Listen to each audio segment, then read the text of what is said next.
The bases dropped on a new edition of Soccer Down here. It's September 27th. Getting ready for a big Sunday around Major League Soccer. It's a big weekend in all of the domestic leagues, and we'll try to at least give you the headlines in the USL Championship, in USL League One, in the NWSL, as everyone is sorting out their playoff pictures this weekend. The Major League Soccer playoff picture is a little complicated with a few more teams eliminated after Wednesday, but not many. There's still a lot of twists and turns, especially out west in terms of placement. And in the east, the Revolution have to take care of business, and they're facing two of the top teams in the east. There's no guarantees of any points left for the New England Revolution, and you've got teams chasing them who think they might still have a shot, although they haven't been that convincing of actually believing that they have a shot. You know, when you're not winning any games in your last six, you don't look like a playoff team. That's where we're at right now with Major League Soccer. But everybody plays on Sunday. All the Eastern Conference matches, 5 o'clock. All the Western Conference matches, 7:30. You know what this segment is by now. We have lots of people asking about juice boxes and flavors of juice boxes and what types of juice boxes and who makes the juice boxes and all of those things. So let's run through the schedule, kind of give you the situation, the lay of the land for all of these matches. I think these games, there's so many that have something on the line. Honestly, there's not one game that is completely and utterly meaningless. There's not one game between two teams that are out of it, that are locked into a position. Every game has something going on, which will make for a wacky Sunday. Let's go east first.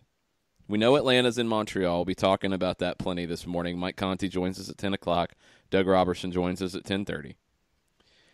Red Bulls hosting DC United, John. That is the national game out of all of the matches in the Eastern Conference.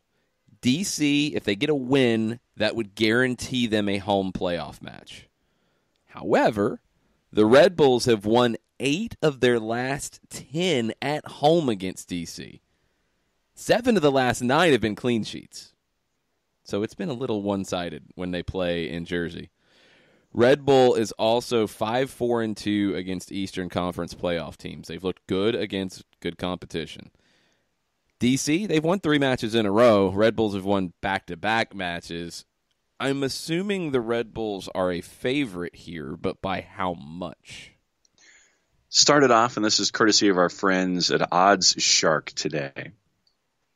New York started out at -190. GT Bets lists them at -182.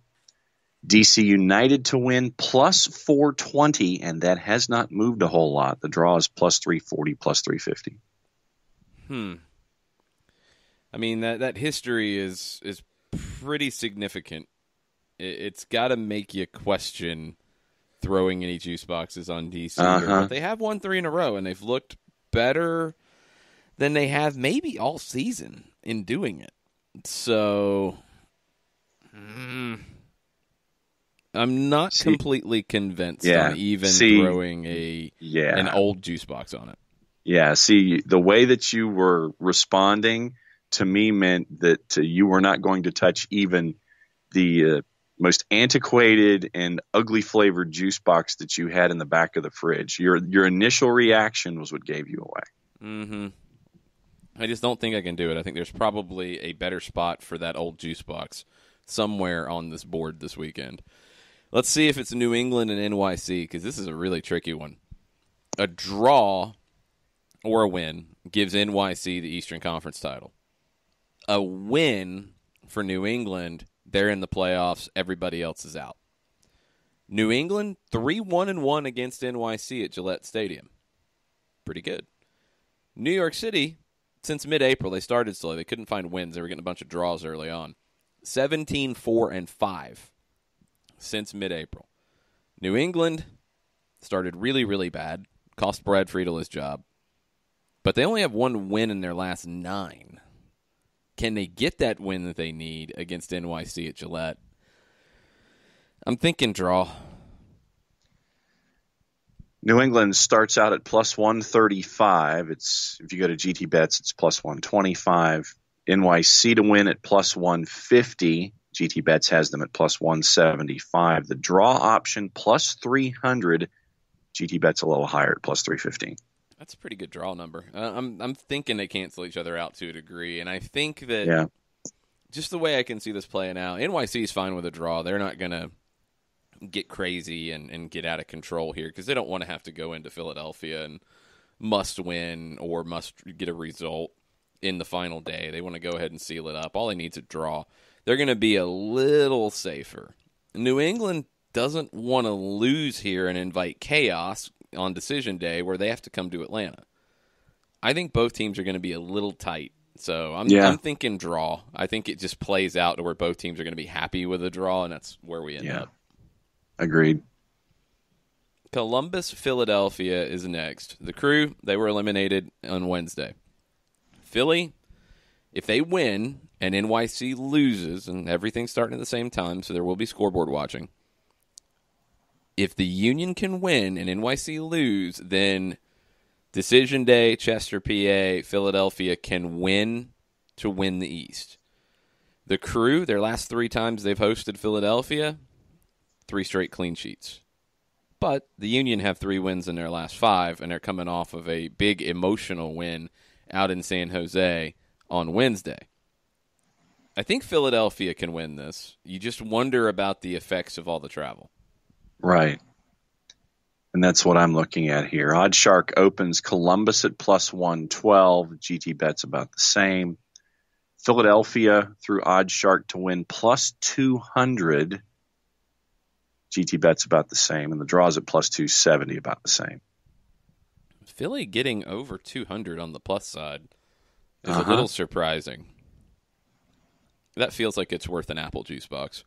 There you go. Cincinnati hosting Orlando. Look, Cincinnati hasn't been an easy out as of late at home. Orlando, if they win, if New England loses, things go down to the final day. Problem is, Orlando is 0-3-3 in their last 6. They could have a playoff spot if they were pedestrian in their final 6. Orlando did beat Cincinnati 5-1 back in May in Central Florida. So, can Orlando keep their hopes alive? FC Cincinnati plus 140. GT Bet's about the same. Orlando City plus 160. Not a lot of movement. Draw plus 270. Not a lot of movement since the initial line. See, now that to me means once again to avoid. Yeah, no, there's nothing that's exciting about anything in those numbers. There's nothing that jumps out at you. There's nothing that moves you to throw juice boxes to this game. I think New England gets the point they need and Orlando's out no matter what. I'm just not convinced Orlando can go to Cincinnati and actually win, and that's pretty sad when you've had a playoff spot within reach for a while now, and there's not a lot of confidence in you going to face the worst team in the league and getting a win. Yeah, that's a bad spot. Yeah, it's just bad juju raining all over this match. I just don't have the confidence in Orlando City, so I would be having that one as part of my buzz through on my remote control, and that's about it. Well, they're all at the same time, so that's not going to work this time. This one, the gets last left button out. is going to be my friend. It's going to be plus, plus, plus, plus, plus. Yeah, this one's not happening because it's not going to be pretty. Chicago and Toronto. Final game in the Eastern Conference. Chicago, they've got to win. If New England wins, then everybody's out. If New England draws or loses, Chicago's still alive. Toronto, undefeated in their last 10 against Chicago. Gee. Fire have one win at home versus Toronto in their last 6 meetings at Toyota Park. It was a while ago. Toronto are coming in after losing that Canadian Championship final at home to Montreal on penalties. And this is Toronto's 7th match in 22 days. All of that information yielding these numbers. Chicago, minus 152 on the open. Wow. GT Bets has it down to minus 133. Toronto, plus 325. It's dropped to plus 305 at GT Bets. And your draw, plus 325. That's actually gone up a bit to plus 335 at GT Bets. I mean, I can see Toronto winning. I think they're the better team, but that Chicago home favorite number was a little surprising at how big it is. And Toronto getting into the threes is a little surprising. 7 games in 22 days, that's a lot. And where's their mindset going to be after losing on penalties to Montreal? I would avoid it. I just wouldn't touch it. I wouldn't touch it. I don't even know. I wouldn't go there because I think the mental state of Toronto is the biggest question mark here. Yeah, no, it's it. Once again, when I hear your initial reactions, I kind of know where you're thinking, but I look at that 7 in 22 days and I'm like, yep, not touching it. And nothing associated with Toronto is anywhere where my head is at. So that one is going to be on the remote control, and that's about it. All right, Western Conference, San Jose hosting Seattle. Quakes have lost 4 in a row. They could be knocked out if they lose this. Dallas and Portland win, and RSL gets a result.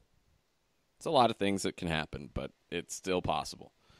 Seattle have 1 win in their last 4, although they have gotten Roman Torres back. His 10-match suspension for PEDs is over. In those 10, Seattle went 3-4-3. Since 2014, San Jose has only won twice at home against Seattle. It's 2-1-3 in favor of the Quakes. You get Espinoza back. You get Wondolowski back. You get Matias Almeida back on the touchline. It's about as must-win as it gets for San Jose to change their fortunes. I don't think they've played all that badly in those 4 losses, but they've got to figure out how they can tighten things up a little bit without losing their identity. And I don't know if they're at that point yet. I don't know if they're comfortable doing that. Seattle is a good attacking team, but they're going to give up goals. They have given up a lot of goals as of late. So this one could be the highest scoring match of the weekend. I don't know if San Jose can get the job done and get 3 points, but I think they can at least get a draw. And San Jose, starting off, minus 155, hasn't budged a whole lot. Seattle plus 325, it's moved up to plus 340 at GT Bets. Your draw option plus 335, and that's gone up a little bit to plus 345 at GT Bets. Yeah, feels like a draw. You get a lot of draws this time of year where things just get tighter and teams kind of settle for results when they get late in a match, and especially depending on how other results are going. I don't think everything goes against San Jose where they get eliminated. I do think they get a point. I think this ends up as a draw, like a 2-2, kind of wild, kind of high scoring. I just don't know if San Jose can be good enough defensively to keep Seattle off the board in a big number, and I don't think Seattle's good enough defensively to keep anybody off the board right now. So 2-2 is my guess on it. RSL and Houston is next. RSL, they've won 4-6 at home, but they're coming in after the disappointing 2-1 loss to the Galaxy on Wednesday. The Dynamo, they have won once in their last 6 times to Utah, but they've lost 4 of them. RSL should win this and should win it fairly comfortably. RSL starts off at minus 175. The line's dropped at GT Bets to minus 154. Houston starts out at plus 440. That's dropped to plus 425. Your draw, plus 285, and that's actually gone up to plus 300. Yeah, I think RSL gets the win here. I just don't see the Dynamo putting up that much of a fight with their second game in the week after playing in LA on Wednesday. Sporting Kansas City, they are eliminated. The loss against Minnesota put them out. They host the Portland Timbers. Kansas City's lost 4 in a row. Timbers, 2-4-2 in their last 8, all at Finally home. scored. Yeah. Yeah, but they've drawn their last 2. Yippee. They scored. They drew. Yippee. They're 2-4-2 in their last 8. Nothing to be excited about. They do have a very nice memory from last year at Kansas City, where they won 3-2 in the second leg of the Western Conference Finals, and they had it on aggregate. The final goal that made it 3-2 just gave them a nice little cushion in stoppage time. They've got the distraction with Diego Valeri going on. They get out on the road for the first time in a long time. They're facing a team that's eliminated. I mean, if the Timbers are a playoff team, they have to win this. There's just no other way around it. Sporting, minus 121 on the open. Wow. GT Bets at minus 118. Portland, plus 250. Ooh. Hasn't budged a whole lot from there. Your draw, plus 310. GT Bets has that up to plus 330. Look, I'm a believer in Giovanni Savarese. I think he can do what needs to be done here to get a win. They have to. They have the talent to. There's just no reason why they should be in this situation.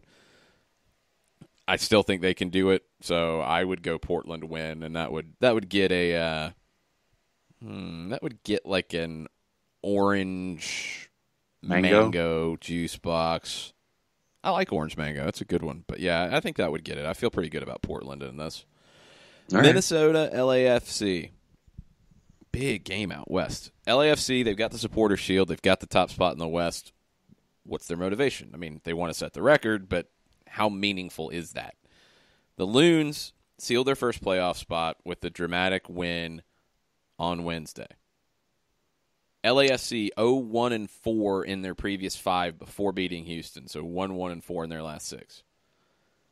This was one of the more surprising numbers. In the 3 meetings that these teams have had in their short history, Minnesota's won 2 of them, including a 5-1 thrashing last year in Minnesota. Now, it's the first time at Allianz Field, but the Loons are fired up. They've got more to play for here. I think Minnesota gets the win. All right, well, then I'll build up to that one. LAFC minus 104 to start, down to even money. The draw plus 320, and that's budged up to plus 330. That's not bad either. Minnesota United, odds shark, open, plus 205. GT Bets plus 210. You take a cranberry juice box and put it on the draw, and you take one of those like weird combination flavors, like one that's got raspberry in it, Blueberry pomegranate. No, that's not bad. You take like a raspberry strawberry or something that's just like, why are you making a juice box out of this? And you put it on the Minnesota win. LAFC is the best team in the league this season. They should be able to get a result here, but in Minnesota, with that kind of number and with the way the Loons have been playing, I think you have to look at something on Minnesota in this. I think they can win it. I just don't know how jacked up LAFC is going to be. They are missing Diamande in a big way. Vela playing as a number 9 is nowhere near as effective. I think Minnesota can win this game outright, but take a juice box on the Minnesota win, take a juice box on the draw, and see what happens. I think the Loons can help you out. Galaxy hosting Vancouver. LA, they've won 3 in a row. They're in a really good spot in the table now. Whitecaps are 2-3-1 in Carson since 2014. That's not too bad. Zlatan, last 8 matches, 12 goals. Oof. Since Christian Pavone showed up, he's got 9 appearances. Galaxy have scored 23 times. Oof. You know, just this wild theory that we've had since this deal was talked about, that adding a player of a designated player caliber who played in the World Cup last summer for Argentina, just a crazy theory that adding that player when all your designated player slots are already filled, but somehow getting him on a free loan, somehow being the key word there, adding that player to your team is going to make you a lot better. It's a crazy thought. I know we're way out on the limb, like hanging on to the limb, dangling. It's so crazy. Yeah, we're the kitten. We're the kitten on the limb. No, we're like something. We're like the sloth hanging on the limb, because this is such a crazy idea that adding Christian Pavone, a player of that caliber, would make the Galaxy better. Oh yeah, it did. Wow, shocker! 23 goals in 9 appearances, and they beat Vancouver, and it's probably 4-1. LA starts out at minus 455. GT Bets has it at minus 400. That might be the largest minus number we've heard all season. It's the largest we've heard in a while. Vancouver plus 900. Cool. GT Bets plus 975. Your draw plus 540. GT Bets has it up to plus 575. And Tafka says that raspberry is an amazing secondary juice flavor and a solid primary flavor. I've never liked raspberry. As a secondary, I can roll with it. But yeah, I've never liked raspberry. Just not a fan. Sorry, Tafka. If the Galaxy lose this game to Vancouver, they should be forced to reveal how they got Christian Pavone on a free loan. I mean, there should have to be documents that come out. It's that much of a lock. So, Colorado hosting Dallas. The Rapids, they're still alive. They're not eliminated yet. Who would have guessed that Colorado would still be alive on the next to last weekend? They need to win out. They need a whole lot of help. But they are 4-2-0 in their last 6. Dallas gets 4 points in their final 2, a win and a draw, and they're into the playoffs. With a win and favorable results this weekend, they can be in at the end of the night on Sunday. They're only 2-1-3 in their last 6. They did get a comeback draw against NYC. Should have been a win. 4 1-1 draws in the last 6 meetings between these two teams in Colorado. That's your stat of the week. 1-1 Colorado, draw, maybe? Yeah. I'm thinking 1-1 draw. Colorado started at plus 116. GT Bets has it at plus 120. FC Dallas plus 180. That's up to plus 185. Your draw plus 295. GT Bets has it at plus 310. If you can get a parlay of the 2 home underdogs that I think get wins in Minnesota and Colorado, go for it. I think Colorado wins it. And at plus 205 to start, that's a juicy juice box number. If you think I didn't think Colorado was plus 205. I thought you said they were plus 100 something. Minnesota Colorado's 205. Yeah, plus Minnesota's at plus 205. Yeah. Colorado's plus 116. Yeah, if you can pack them up, then go for it, because I think they can both win at home. Home underdogs is not quite the same with the draw options mixed in, so take that for what it's worth. But Minnesota and Colorado on the plus side at home, I think they can both win difficult matches, but I think they're both capable. I'm just not completely convinced by Dallas yet. They've been a little too all over the place for me when you look at it, and they should have gotten the home win on the weekend. They should have beaten NYC at home. They were the better team for at least 60 of the 90 minutes. Back-to-back draws for Dallas. A bad loss in Chicago, and that's the one that really sticks in my mind. The 4-0 loss in Chicago where you gave up 4 first-half goals. If you have a stinker like that going to Colorado, they'll beat you. They're playing really well at the moment. 4 wins in their last 5. I think the Rapids win. I think the Rapids win this one, and Dallas will be scrambling on the final day. Yeah, I could definitely see the Fighting Frasers getting that win there. When it comes to FC Dallas, I'm not sold yet. So by default, I would go with Colorado on that one, no doubt. I'm leaning that way. Dallas just hasn't convinced me, and I think they have the talent. I think they have a good manager in Luchi Gonzalez. I just don't think they're quite there yet. And I think the Rapids are playing free. They've got nothing to lose. They win. They keep their hope alive for the final day, and anything can happen. That's kind of how it's feeling. Let's take a break here. Let us know what you're thinking. Let us know what games are grabbing your Juicebox attention this weekend on the MLS docket. We'll talk Atlanta and Montreal right after this. Looking for future leaders we can trust and believe in? Look no further than the high school student athletes right here in Georgia. High school sports teach young people how to be effective leaders. It begins by making their grades and being on time for practice.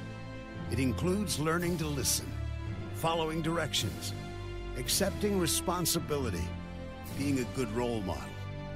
And it's about respect for officials, opponents, the rules, and each other. The result? It transcends sports. It gives us hope for the future. High school sports. There's so much more than just a game. This message presented by the Georgia High School Association and the Georgia Athletic Directors Association.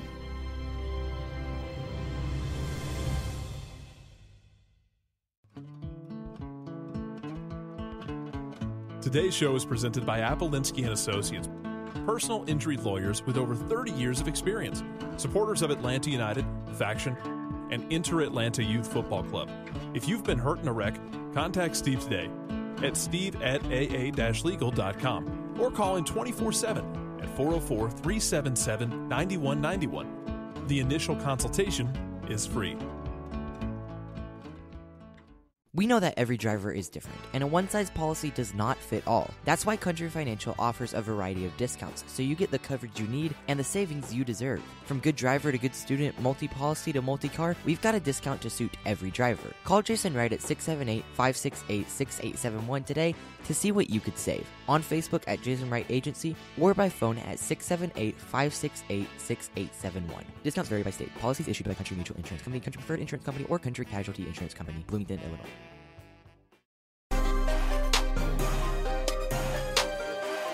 Welcome back. SDH, September 27th. Getting ready for a busy weekend around MLS. Everybody playing on Sunday. Eastern Conference games, 5 o'clock.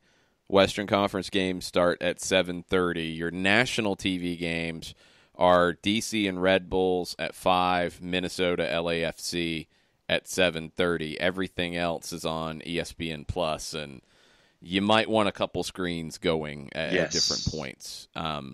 It's going to be wackiness because there's a lot of different twists and turns it could take. I believe Daniel Price has a question of the day he has submitted. Yes. Okay. Yes, he has. What does everyone else use for their standard TV? We're switching from Sling and need suggestions. I need my Atlanta United fix, and Sling doesn't have it anymore. #help. Okay, I wasn't sure if he was talking the actual television or TV provider. So we're going provider. I mean, I've stuck with Uverse, and I've been really happy with them. They did just add the ACC network, so all of the Uverse subscribers, up in the ACC country, which we're kind of sort of part of, they're happy. So I'm glad I get the ACC college soccer stuff because there's been games I would have liked to have seen that I have not been able to see up until Wednesday, I think is when they added it. So Uverse has been good. The only real disappointment I've had with them was dropping BN, but Fanati's has BN, and I've had Fanati's, so I'm good there. I got it covered. I've still found value in Uverse, but I know it feels like every few months, it's getting more and more likely that I'll drop Uverse, just have strong internet, or maybe just keep AT&T for internet and go completely cord cutting. That's where I'm getting really, really close to doing it. Yeah, right now I am one of those Comcast Xfinity types. You're one of those. Yes, I am. And so I'm still waiting for my moment to get the ACC network. Not happening. And no, not without a fight. I think that was Comcast who just attacked It John was. in the background. They boxed me out. Nice. They saw that I was expressing displeasure about they what I don't heard have. they heard their name and they Yeah. shut you down for a second. It's good times. Yeah, no, it's I miss BN, no question. I miss the regional NBC sports networks that I used to have. I miss Fox College Sports, which I used to have. But what I have now also is the Spanish-speaking package, so I can watch Costa Rican soccer, watched Herediano the other night, and have Todane, ESPN Deportes, Fox Deportes, and Colombian television. So I have all of that. So for all of the soccer, and I'm still debating picking up Fanatis, especially for Copa Libertadores. What's wrong with you, man? I'm pacing myself. I'm waiting for the right moment. The moment has passed. You're behind the curve now. And this shocks you because? No, I'm not shocked at all. I'm just saying, come on now. It's time. Fanatis is there for you. No, I'm right there with you. No, you're not. You're not right there with me. I understand where you're coming from. Is what You're I'm not saying. part of the Fanatis family yet. It needs to happen. And Yeah. no, they are not paying me to say that. No, it's the same with ESPN Plus. I'm with just all of watching the stuff River that we and did there. Velez on a replay on Teise right now, and it's good stuff. And yeah, the morning viewing of Teise, if they could have the American viewing habits listed in their ratings, there'd be a pocket in the southeastern United States. No, there'd be one guy. It'd be like one, but it's all good. But no, so I have Xfinity, and there are bits and pieces of Xfinity that I really do enjoy. But to add, I think I would add Fanatis as part of your non-over-the-air viewing habits and looking at tablets and things like that. I don't think. I mean, I don't know. Daniel Price, I think, is looking for more of the bulk side of it. So, are you going to go Sling? Are you going to go YouTube TV? Are you going to go, I think, PlayStation View? Are you going to go with a DirecTV, a Dish, a Uverse, a Comcast, whatever options? Well, and Dish is having issues with the Fox family of networks right now. All of them are too, having issues with somebody. That's the nature of it at this point. All of them are going to fight with somebody at some point. So, Daniel, hopefully you get some good crowdsourced options. Yes, and right. we do have folks talking other stuff. Okay. Well, we've got a game in Montreal at Stade Saputo too that we need to at least set the table for before we get into it in hour number 2. Set the table. So, Atlanta, Montreal.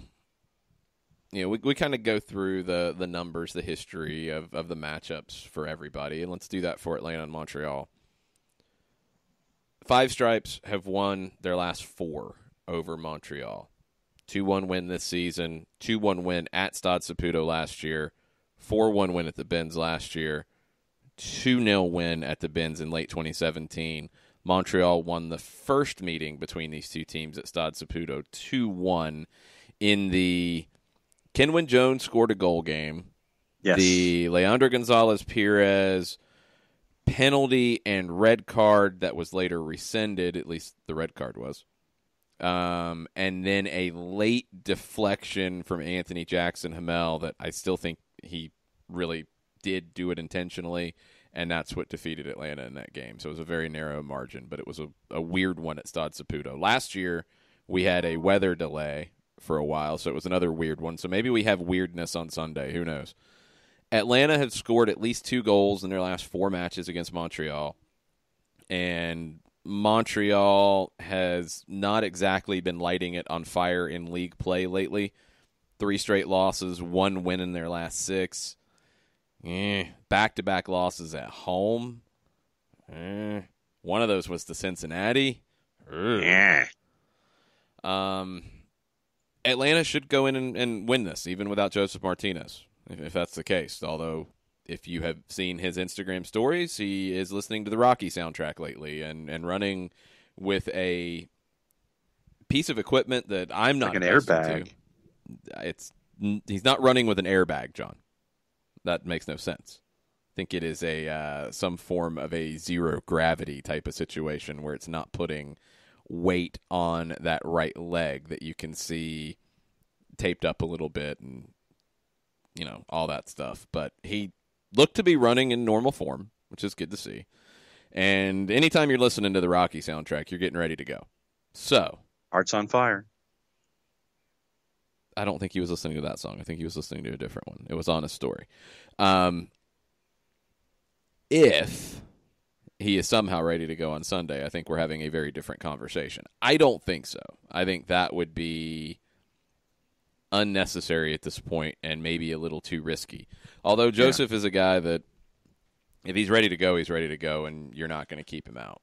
He's not somebody that you're going to ease in back off the bench. You get some players that you'll do that, and Barco could be one of those guys. Some guys ease back into play. Joseph is, if he's ready to go, he's starting, and you're dragging him off the field otherwise. So it's really the unknown about this match. How fit will Barco be if he's able to play a part, and that's the way it was described. That language makes you think he's not starting. He'll be available off the bench because he can't go too long in it, but you never know.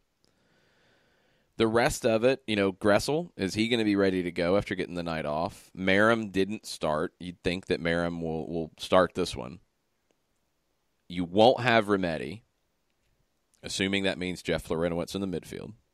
You won't have Mo Adams, which means it's very likely it's Jeff Florinowitz in the midfield, unless Barco can start and go deep. Montreal, how much motivation do they have at this point? They rested players in league play last weekend when they went to LA Galaxy. It paid off. They won the Canadian Championship. They're going back to CONCACAF for the first time since 2015, where they made the final. They're incredibly pumped about that opportunity because international play means a lot to this club. Are they going to be able to wrap their heads around getting back into league play and the challenge here? Are they going to have a little bit of that championship hangover? It's set up for Atlanta to do really well here, but they have to play better than they did on Wednesday night. There's just no question about it. It's a different kind of test. Montreal's a little bit harder to read because Wilmer Cabrera doesn't have that many games with them. I don't think they're a very tactical bunch at the moment, but they have talent. They're just raw. It's a little hard to predict what you're going to get out of the Impact. And for me, it's the coming back on short rest after winning a title. You talk about the hangover, that's playing into it for me. And we know that Wilmer Cabrera wants to institute what he's looking to do. I just don't know how much of it you're able to do so far since he's been in the door. So I think that Atlanta United should be able to take care of business. I think it'll be tight early on, but I think that Atlanta United probably scores in the second half and they end up distancing themselves at the end. So you look back at Montreal's loss to Cincinnati, and that was where Montreal had DC and Cincinnati back-to-back. They lost both at home. It was a first-minute goal from Alan Cruz. Montreal played a 4-2-3-1 there. And Maxi Urruti was your forward.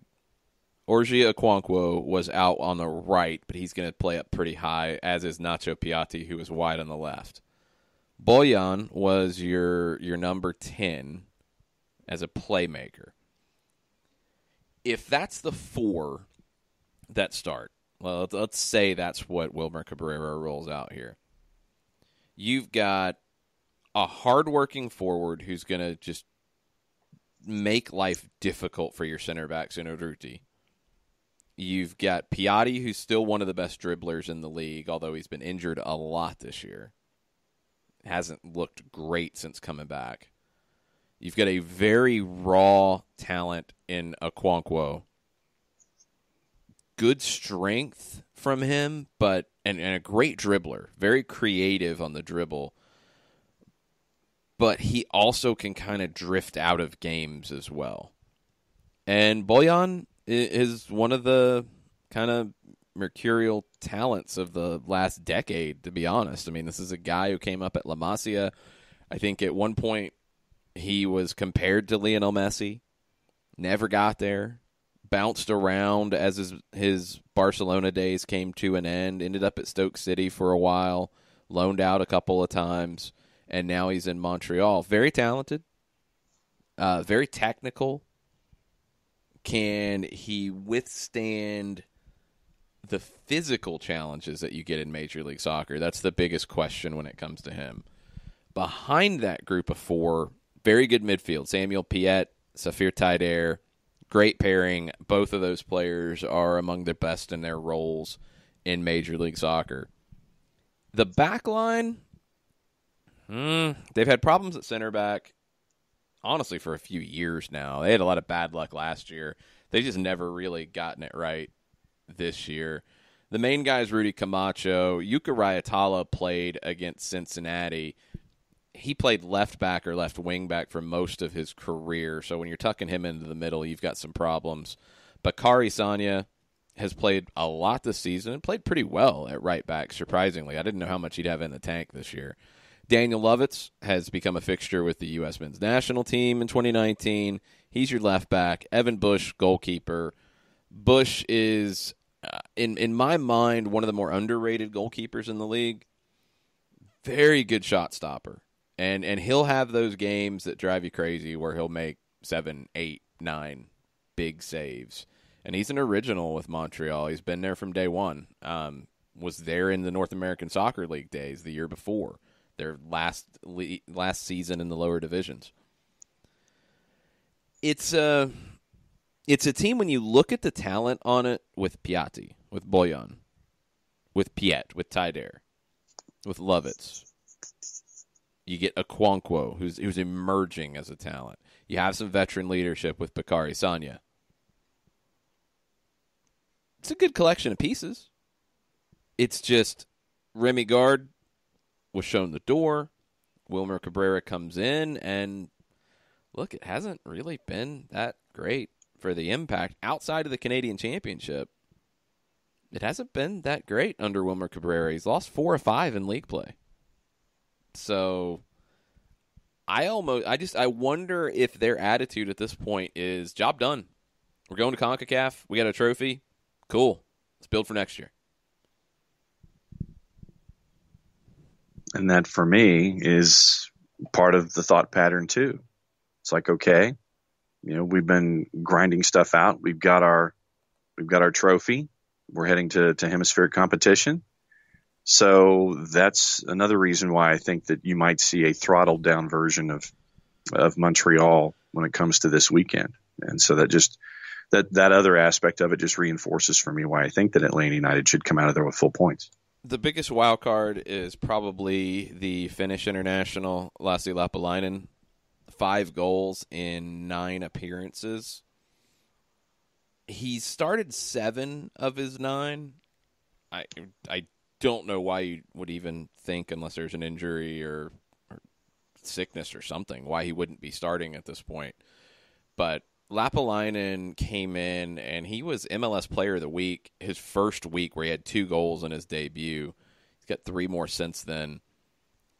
Very difficult player out wide who can cause you problems coming in off the left.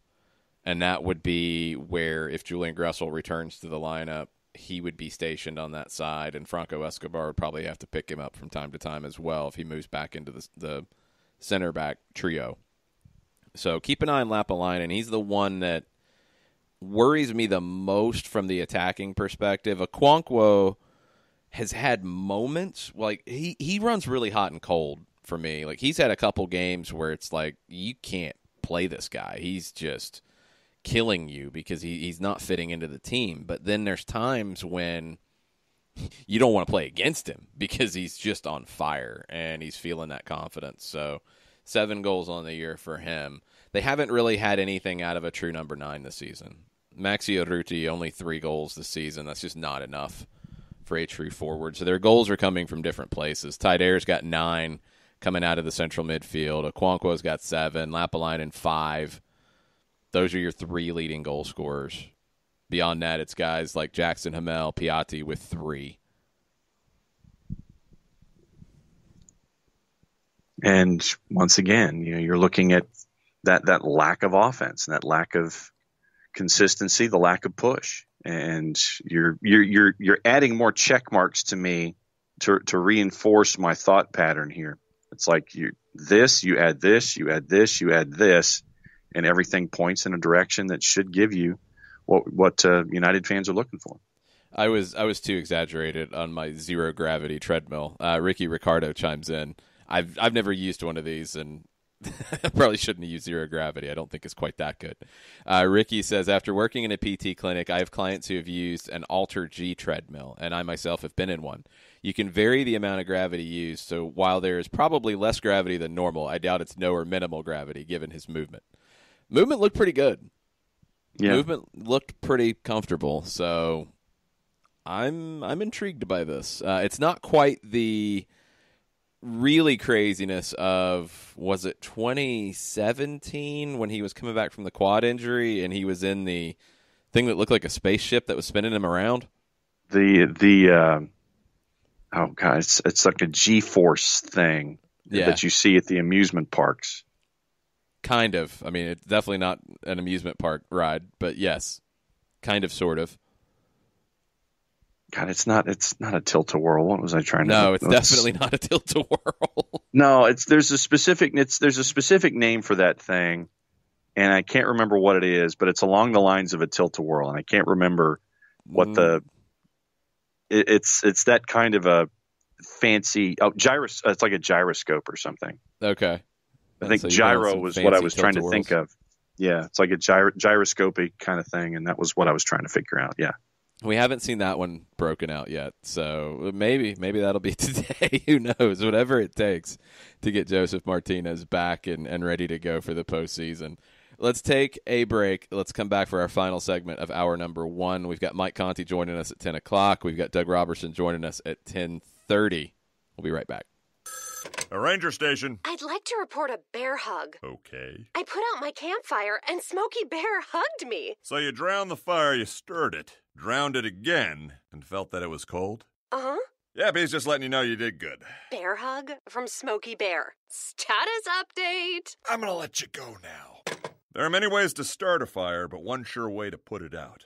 Learn how you can do your part at SmokeyBear.com. Sponsored by the U.S. Forest Service Ad Council and your state forester. As a business owner, you know that every year brings new challenges and opportunities. The success of your business demands expertise and focus. And Country Financial can help you keep that focus by helping ensure you have the right insurance protection in place to meet your goals. Jason Wright can help you create a customized insurance plan that has coverages designed just for your business. Give Jason a call at 678-568-6871 or reach him on Facebook at Jason Wright Agency. Coverages vary by state. Policies issued by Country Mutual Insurance Company, Bloomington, Illinois. This is what matters. This is beyond X's and O's. This is the difference mutual respect makes. This is what character looks like. This is what defines us in Georgia. This is sportsmanship. School sports. It's not the outcome that matters most, but the way the games are played. This message presented by the Georgia High School Association and the Georgia Athletic Directors Association.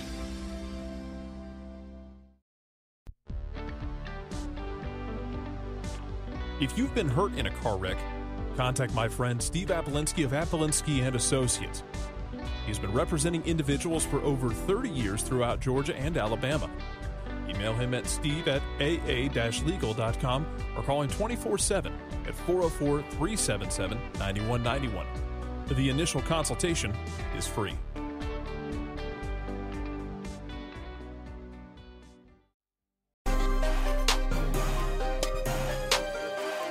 Final segment, hour number 1, SDH, September 27th. Y'all have thoughts?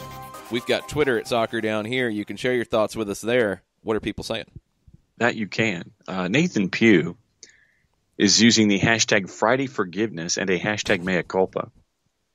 He says, I ask for your forgiveness for my LGP overreaction yesterday. Most of my thoughts of him have a yellow tint as he sloppily dives in and yells. I know he plays on the edge and probably too old to change, but I wish he could. We need him.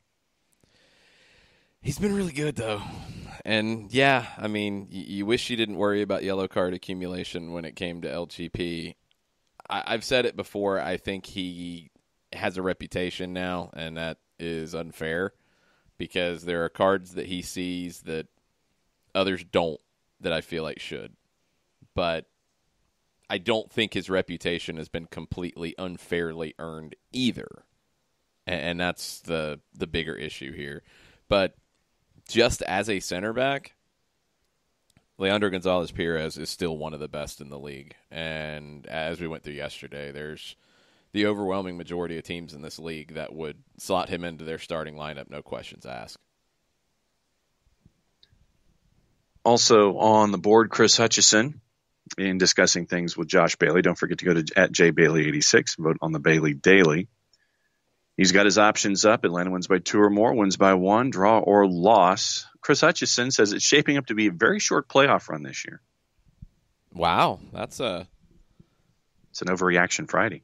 That's something. Look, it's not going to be easy. I mean, it's short in the sense that everything's one game, and I don't like the setup. I do not like it. I think it invites way too much chaos.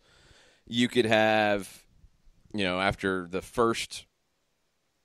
conference semifinals, let's say, let's take a look at it right now. Let's go ahead and play that game because everybody's on the same number of matches at this stage.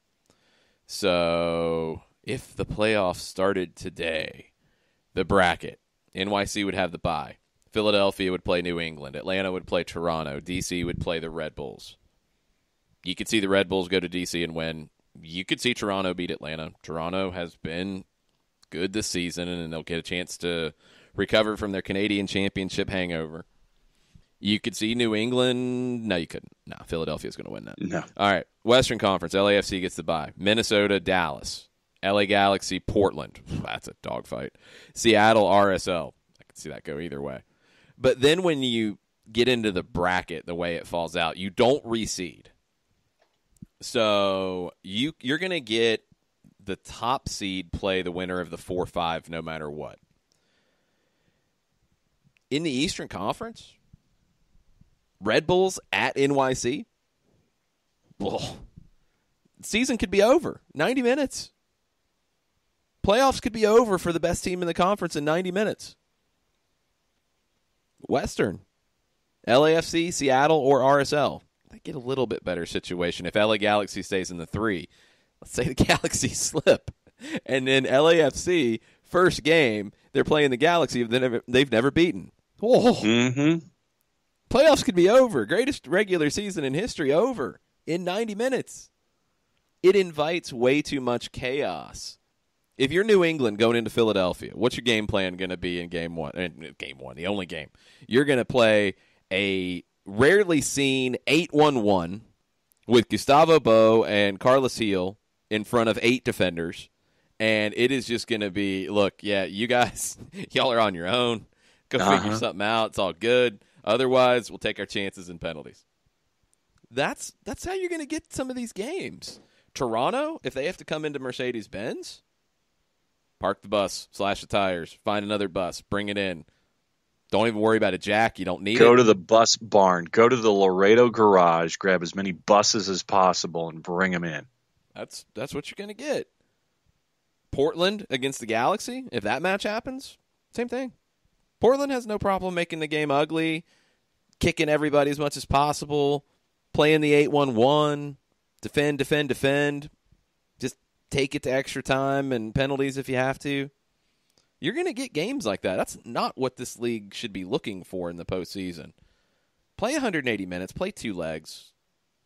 Determine the better team that way. I know you want to make the regular season mean more. I understand that. Make it to where if it is level at the end of 180 minutes, higher seed goes through. Flat out. That's all you got to do. Stop the one-game nonsense because you're going to have nonsense in this postseason. Somebody is going to get beat in a fluky way by a team playing awful soccer, and that is not the story that the league wants at the end of the postseason, and that's what you're going to get. So Chris Hutchison's main point, I think, is negativity about Atlanta United, which look, we talked about yesterday. They're number 4 in the league overall. I think the overwhelming negativity is completely and utterly unfair. But right now, you get Toronto in a one-game winner-take-all, at the Benz, Toronto's going to come in and play very defensive. Could they get out of there with a win? Yeah, they could. Yeah, because it's a one game. And Toronto has been there, done that. That could happen. That's a different conversation than form and all those things going in, but that's what this playoff format's going to give you. You're going to get, out of the 3 first-round games in each conference, 6 total, right now, I would guess that out of the matchups we have currently, that 3 of the 6, it's going to be one team bunkering and the other team just throwing numbers at it. 3 of the 6. Red Bulls won't do it because they'll play their own version of being very defensive by pressing and trying to make things happen that way. That's far more appealing than bunkering. I don't think RSL Seattle will bunker because Seattle's so bad defensively. I don't think Dallas is completely capable of bunkering, although I'm not 100% sure of that. So that's what you're going to see. Get into the next round. Because you don't reseed, you could see a situation where in the East, let's say Toronto comes in and bunkers their way to a win. And let's say New England somehow wins on penalties against Philadelphia. You're going to see an Eastern Conference semifinal with 6 versus 7. Or no, sorry. 6 versus 7. That's what you could see. That's dumb. That's just dumb. Reseed, first off, if you're going to do this. Reseed always. And then play 180 minutes going forward, MLS, please. It will lead to better playoff series. Yes. That's my rant of the day. I'm sorry, Chris, for hijacking your tweet. Michael Head wants to know who decides important issues within MLS like the playoff schedule and VAR. Do owners have the final approval? I hate this one-and-done playoff format, such a step back from the prior format. There's a competition committee that has representatives from I'm not sure how many teams, and it's not owners who are on that, I think, necessarily. I think it can be technical directors and directors of soccer and what have you. So there's a group that does it. I think they got it wrong. I know you want to compress the schedule. I know you're trying to get in line with a 2022 World Cup. I know you want to avoid the international windows in October, November. I understood. But you could take the time frame and still have a better playoff format. And still, if you want to get 7 teams in, all right, I don't think you need to, but fine. I think you're better off with 6. You're better off with 4, but I get it. I understand the desire here. You can still have a better playoff format that has, if not all, the overwhelming majority of the series decided by 180 minutes. You can still give the regular season more meaning by making that the tiebreaker. Those are the things you can do to make this more compelling. I think you're taking games away and inviting more chaos, and I'm not a fan. Let's take a break. Let's get Mike Conti on the line. I think Mike's not a fan.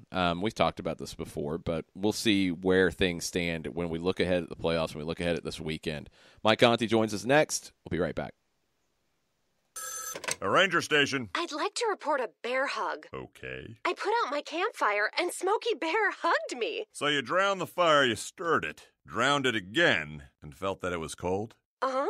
Yeah, but he's just letting you know you did good. Bear hug from Smokey Bear. Status update. I'm gonna let you go now.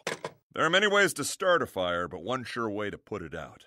Learn how you can do your part at SmokeyBear.com. Sponsored by the U.S. Forest Service Ad Council and your state forester. As a business owner, you know that every year brings new challenges and opportunities. The success of your business demands expertise and focus. And Country Financial can help you keep that focus by helping ensure you have the right insurance protection in place to meet your goals. Jason Wright can help you create a customized insurance plan that has coverages designed just for your business. Give Jason a call at 678-568-6871 or reach him on Facebook at Jason Wright Agency. Coverages vary by state. Policies issued by Country Mutual Insurance Company, Bloomington, Illinois.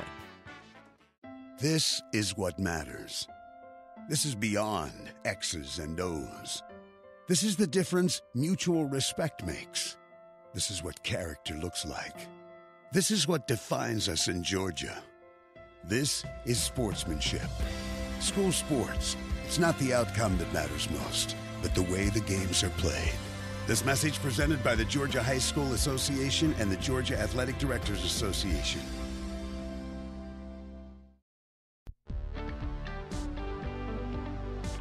If you've been hurt in a car wreck, contact my friend Steve Apolinsky of Apolinsky and Associates.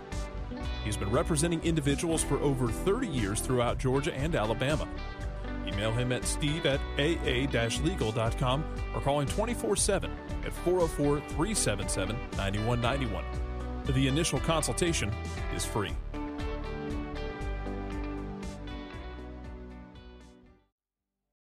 You're listening to Soccer Down Here daily on SDH Networks, a division of OSG Sports. Find us at Soccer Down Here on Facebook and Twitter. The time is now the top of the hour. Peep, y'all.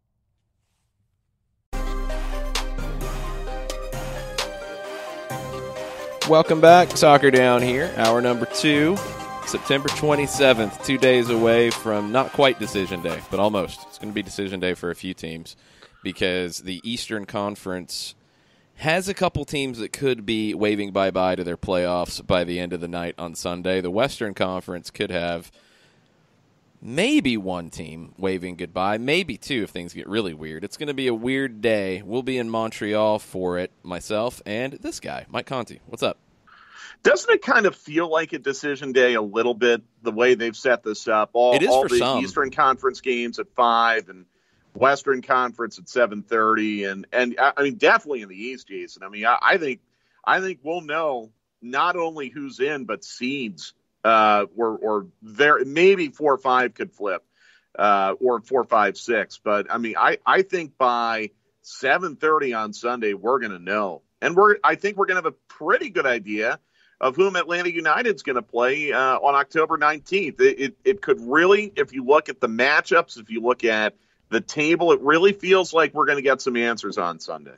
I'm not quite as sure that it's that settled at the end of the day Sunday.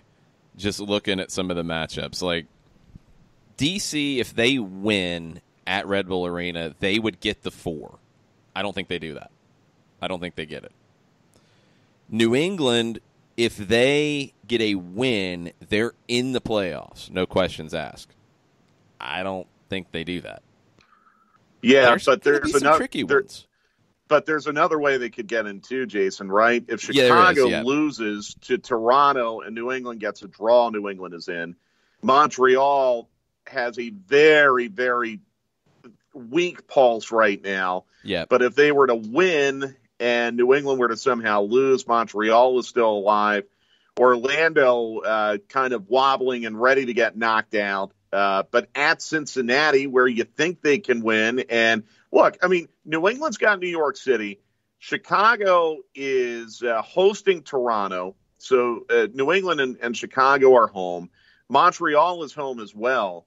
So I'll backtrack on my statement a little bit that I think we're going to know by 7:30. But look, things can happen when you're at home.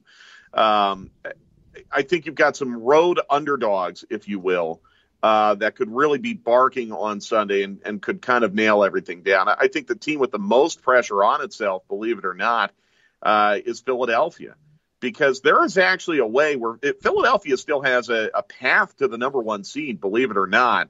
And if you're of the belief, Jason, that New England can get a win at home over New York City, if Philadelphia wins at Columbus, then you've got a showdown on Decision Day in Chester, where Philadelphia could win and get the number 1 seed or lose and drop to number 3. And I think there's a lot of pressure on Philadelphia going into Columbus on Sunday, where Columbus has played very, very good soccer recently. I think this is their final home match of the year. It would be one where I wouldn't be surprised if Columbus beat them, but that's the kind of match that Philadelphia needs to win. No one said there'd be math on this show. Exactly, right? You know, and honestly, all I'm really concerned with is Atlanta United. And, you know, we can have debates about the use of VAR in San Jose and whether or not the Quakes were hard done again. It was bad. It's frustrating. So it's frustrating from our perspective here in Atlanta, because you feel like that could actually have a really big role in putting Atlanta United on the road in the second round. But it's not done yet. You know, if Atlanta United can win their final two matches. All you need is for Philadelphia to drop a point either in Columbus or to New York City. Now, New York City, if they beat New England, I would guess they're probably going to be resting on decision day, or at least resting some of their players. I do understand that there is a lengthy international break. There's not as much urgency to rest, but I think Domi Tarrant would be responsible to try to pull back on the usage of his first team as much as possible to not expose them to injury. I don't think they need the rest from a fitness standpoint. I think it's more to protect them from injury. See, that gets really tricky. And that's another very underrated part of this playoff format, because if you're New York City and, okay, you get a win, you get a win or a draw, you win the East. So that makes that final day that potential of, all right, I'm going to rest people. But you do that, and you decide to play those guys their final competitive match on September 29th. Then they're not going to turn around and play until and guys who don't go away to international duty are not going to turn around and play until October 24th, about a month. Right. And then it's one and done. It's Right. not like you can ease back into it. That's going to catch somebody. That's going to catch somebody. I can guarantee it now. Somebody's going to come in rusty and get thumped in the postseason because of that international break, that people are going to be used to resting on the final day, and they're going to do it, and guys are going to come back in looking very out of form. Here's the thing with New York City, though. A Bear is probably not 90 minutes fit yet. Tinnerholm, we don't know when he'll be back. Parks, we don't know when he'll be back. So Domi Tarrant a Bear will probably play next Sunday, but I'm not sure he'll start. Sure. You know, you might not have a choice on guys like Tinnerholm and Parks who are banged up right now. Oh, absolutely. Absolutely. So maybe you look at it this way, Jason, where you play Ring 45, or you play Castellanos 45, or Morales 45, enough to get them activated, give them some work, but pull the plug at halftime. Where you're not going to take any unnecessary risk with injury, but you've still done something to keep them in a rhythm. I would also imagine New York City will probably try to line up some kind of closed door, scrimmage or something like that. Effect. It I know. Never works. Well, the other thing, too, we were told this on Wednesday, and I kind of kept this under my hat because I didn't feel like it was my place to say it. But The Athletic has since reported, they're probably going to Citi Field.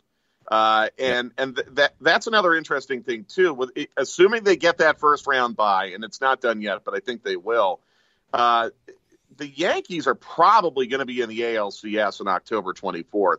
And even if they don't have a game that night, the impression I got was that the Yankees are not going to let them use that field even on an off night. No. That's interesting as well. Where New York City is, and again, I didn't say this on Wednesday because I didn't think it was my place, but the cat's out of the bag now. If they're going to Citi Field, that's very, very disruptive for them, because they're going to play on a pitch that has slightly different dimensions than what they're used to at Yankee Stadium. They have played there before, as recently as 2017. It's not totally, foreign territory for them, but there are some potential disruptions down the road for New York City that they're going to have to navigate. I think they'll be okay, but they are some additional challenges. And if you're an Atlanta United fan, you're rooting hard for the Yankees right now. You're really rooting hard. I mean it. I really know. mean it. You're really rooting hard for the Yankees. Because if the Yankees can get in the ALCS, I don't want to go back to Yankee Stadium. I really don't. I think we saw, and it was a weird night on Wednesday, but we saw a demonstration of why it is really, really hard for Atlanta United to go in there and play free and aggressively and get a result. There's just too much congestion. I think their tactics would be totally different in a playoff game, but it's hard, and it's hard for a reason. So, I don't like the Yankees personally. I'm a Phillies fan, but if I have to kind of swallow my pride a little bit and root for the Yankees in the ALDS, I'm going to go ahead and do it. So the couple things about Citi Field, I don't think the dimensions are going to be different at all, and it's twofold. I don't think they have any room. Looking back at a picture from 2017 where they played there on Decision Day, it looks from a distance the same as Yankee Stadium. It runs around the outfield. The back of the infield is what's in play here. Technically, I believe you would have to play at the same official dimensions that you have at Yankee Stadium. Now, are the official dimensions the same as the actual dimensions? That's another valid question. Here's the thing on that, though, Jason, because they claim that they're 110 by 70. Right. That's what I'm saying. Like they claim that, so you could do that. I don't think you actually can at Citi Field, though. Looking at this picture, it looks really similar. I can't quite see the hash marks on the end line from the corner flag. The one thing that would help them by playing at Citi Field in terms of a pitch quality conversation would be that it'd be like Yankee Stadium was last year in the postseason, where you're not going temporary sod over the infield. You can make it as permanent as you can for that period of time. It's going to play much better than it would moving in and out. That's significant. New York City had 2 goals. I think their last 2, if I remember correctly, their final goal of the first half and their 4th goal in the second half, where a defender slipping was part of the buildup. I think it was Miles Robinson in both cases. I can't remember for sure. That is significant. The footing on that pitch Wednesday night was poor for both teams. Don't get me wrong. It wasn't just an Atlanta problem. New York City was having problems with it too, especially when the ball was in that second base area, which was along the near touch line in the end where Atlanta United was shooting in the second half. So that is significant too. And again, I mean, I think when you have to leave your home park, it's disruptive. Yeah, even if it's the bigger thing. From the standpoint of new clubhouse, you got to find a way to get your training staff comfortable. You got to set up lockers. I mean, it's a lot of little things that kind of add up to be a disruption to routine. Now, look, Atlanta would not play New York City in the second round. The earliest they would see them is the conference final because, again, unless New York City dropped to number 2 and Philadelphia got the 1 seed, which I don't think will happen. So you're probably not dealing with this until the conference final anyway. But it is something to look ahead towards. And if you're wondering, is there a team more likely to get caught getting out of rhythm going into the playoffs among the 1 seeds, I have to think New York City is at a greater risk than LAFC because of this issue of maybe having to move their pitch, but also because they're dealing with more injuries right now than LAFC. LAFC is not deeper than New York City, not by a long shot, but New York City, it's really starting to add up for them right now. And they got a bunch of guys. Alan Chapman was the executioner on Wednesday as far as yellow card accumulation suspensions were concerned. He got 5 guys suspended in that match on yellow accumulation Wednesday night, 3 for New York City, 2 for Atlanta. So they're going to be out of sync just finishing this regular season right now with all the yellow card absences and the injuries that they're dealing with. And the other part that we've been kind of getting into, Mike, is the playoff format and the whole one and done stuff and not reseeding. For those who've missed it, what is your take on playoff format as we see things going forward? Yeah, I don't like that. I mean, if the NBA or I'm sorry, if the National Hockey League has been reseeding for years and it's worked out for them, if the National Football League has been reseeding for years and it's worked out for them, why can't we do it at MLS? It's almost like they forgot. And I saw a tweet, and Jason, I need your help. Confirm this for me. I'm hoping it's not true. I'm hoping this is inaccurate. Someone had tweeted that if the 4-5 winner beats the 1 seed, the 4-5 winner hosts the conference final, even if the 2-3 seed advances. That can't be true, right? I don't think that's true. Yeah, it can't be true. Well, no, it can be, but I don't think it is. I don't put anything past these guys in the sloppy way that this format has been put together. I have not seen that element of it mentioned before. I'm checking back to confirm, and I'm not seeing it that's part of it. The higher seed should host every game. Exactly. And no one with a blue check mark tweeted that, just to be clear. But I did see that yesterday. Now, look, I mean, if you're, let's say you're Atlanta, if the playoffs were to start right now, you're hosting Toronto.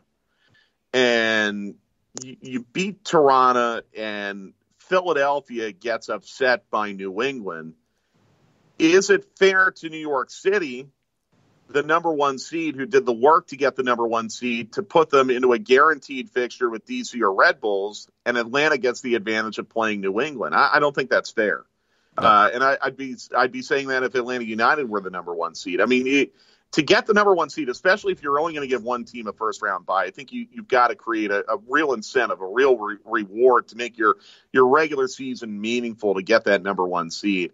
And I think you de-incentivize it a little bit. And quite honestly, I think you could get into a situation in future years where if it's tight on decision day, it might even promote tanking. Where, like in the West. Now, again, this is not the case this year, but let's say next year, it's a lot tighter between LAFC, Seattle, and Minnesota for the number one seed, and Galaxy is locked into 4. Maybe LAFC, to dodge a potential first-round matchup against Galaxy, tanks that final game. It's not going to happen this year, but I think it creates the possibility where you could do that in future years. So I wouldn't be surprised if this gets addressed after this playoff.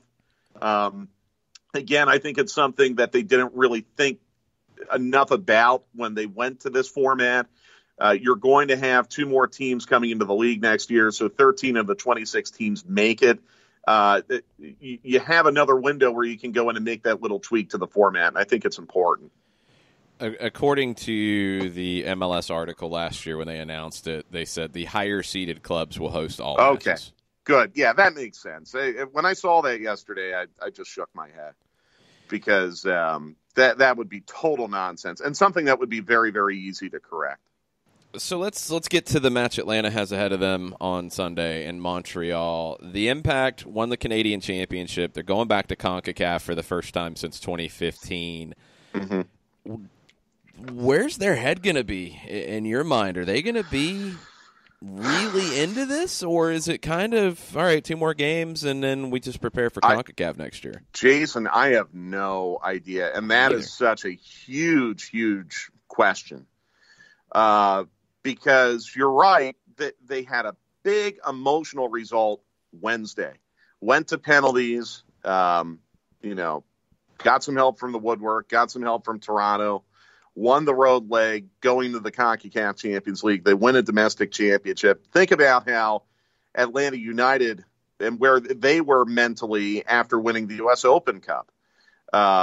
They had to turn right around and go up to Philadelphia, and they were out of gas. Now, that was at the end of a very busy stretch of games for them, but it's been equally busy lately for Montreal because, remember, the Canadian Championship, they play legs. It's not a one-off knockout game. They play legs. So they've had a lot of midweek matches, too. They've had the benefit of a more recent international break, but it's confusing because I could see Montreal being very, very up for this match because they've gotten the emotional boost of winning the Canadian Championship. It's not like they had a ton of travel either, and they had the extra day to recover. On the other hand, I could see them being completely exhausted emotionally, still kind of struggling under Wilmer Cabrera. I think they're 1-4-1 under him since he took over. They've been a 500 team at home. They haven't been that great. They just lost to Cincinnati at home a couple weeks ago. I just don't know. It's a flip a coin situation, really. I do think Atlanta United will be up for this match. I think they really got challenged. I don't know for sure, but it just feels like they really got challenged at halftime up at Yankee Stadium. The first 45 minutes they played up there was embarrassing for them, and they said so afterwards. I think they got challenged a little bit. And when they've had these moments this year where players have said, we need to look at ourselves in the mirror, particularly after the Columbus home match, some of the early setbacks in CONCACAF, they've come out, they've responded well. And I look for Atlanta United to respond well to this. And I don't think Joseph will play, just to get that out of the way. I don't think he'll play. I do think there's a chance that Barco will play. If you get Barco back into the mix, I think things become a little more straightforward for you tactically, even if he doesn't start.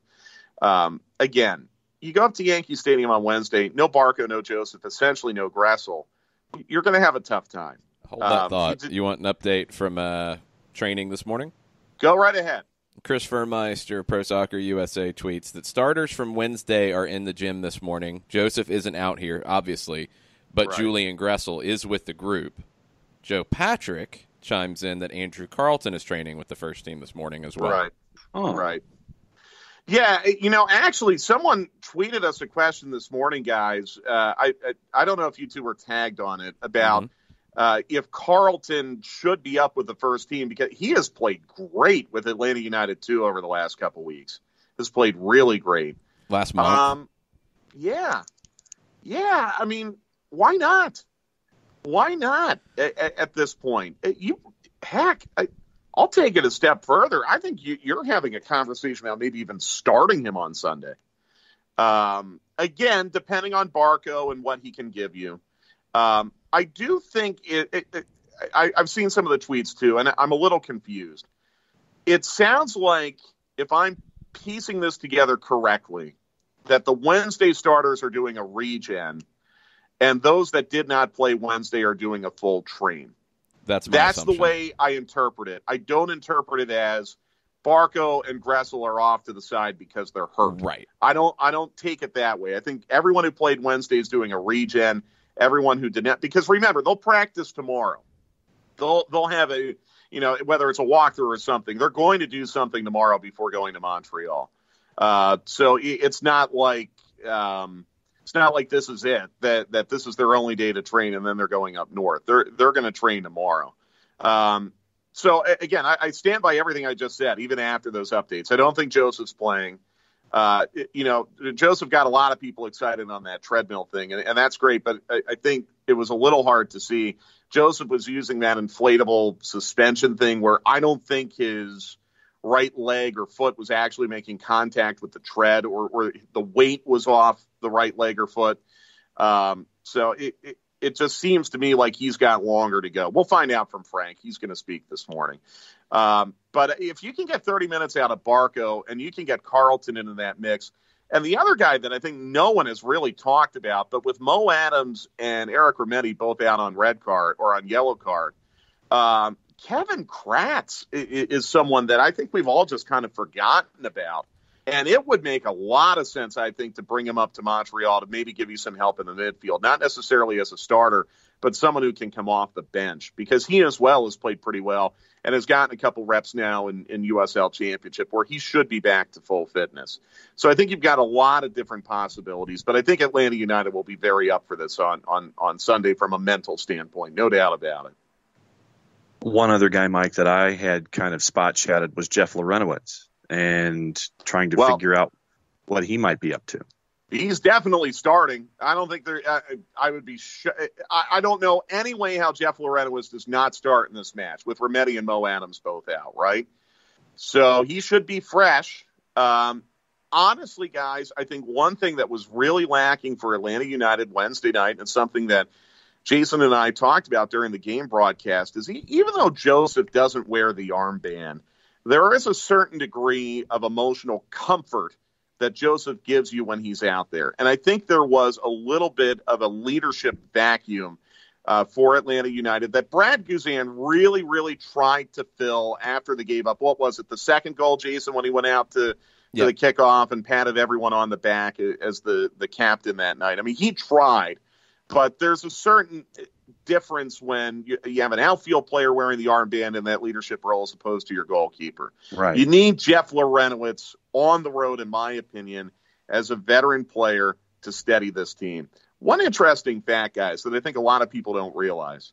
If Atlanta United wins on Sunday, they're going to finish second in the league in road wins in 2019. And I think there's been a lot of concern made about this team's road form. And look, I mean, they haven't been great on the road, but it's hard to win on the road in this league. There are only 4 teams in MLS that are above or at 500 on the road this year. If Atlanta United right now has the 9th best road record in MLS, they're a top 10 team on the road. If they win Sunday, they will finish the year with 7 road wins, which will be second in the league only to LAFC. That's not bad. But I think one of the reasons why they've been successful on the road this year is because of players like Jeff Lorenowitz, who have been through this before, players like Michael Parkhurst, who I think you've got to think about giving at least some kind of run out these last 2 games, because I think you're going to need to rely on him in the playoffs.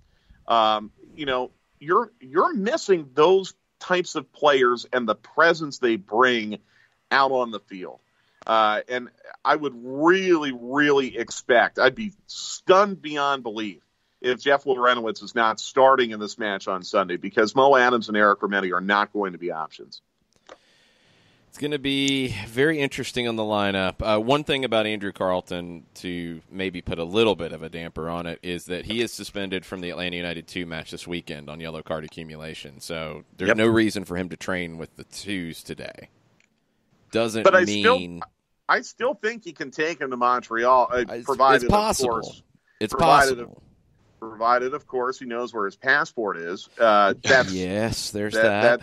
That's a joke, but that has come up. But no, I mean, bring him. I mean, they always bring 19 guys anyway. So, now look, if it's a discussion about, okay, do we bring Kratz or Carleton, then I would understand, maybe Kratz is a little bit closer to playing for the first team. But I think you've got to reward Carleton for what he's done with the 2s. I really, really do. Because he can help you. The way it looks right now, it looks like he's playing in a form that can help you. And Andrew Carleton has been a starter in MLS before. So if they want to bring him up to Montreal, I'm all for it. I think it's a really, really good opportunity for him because he can help the team. Yeah, I'm not against it by any stretch. I think it gets back to a bigger question that we've talked about a lot over the last few weeks is how are you going to look better? Is it playing Jeff Lorenowitz as a 6 and playing 2 8s in front of him, 2 of Heineman, Nagbe, Rometti, or is it playing the 3-4-3-ish type of shape that we've seen with Barco and Pitti behind Joseph?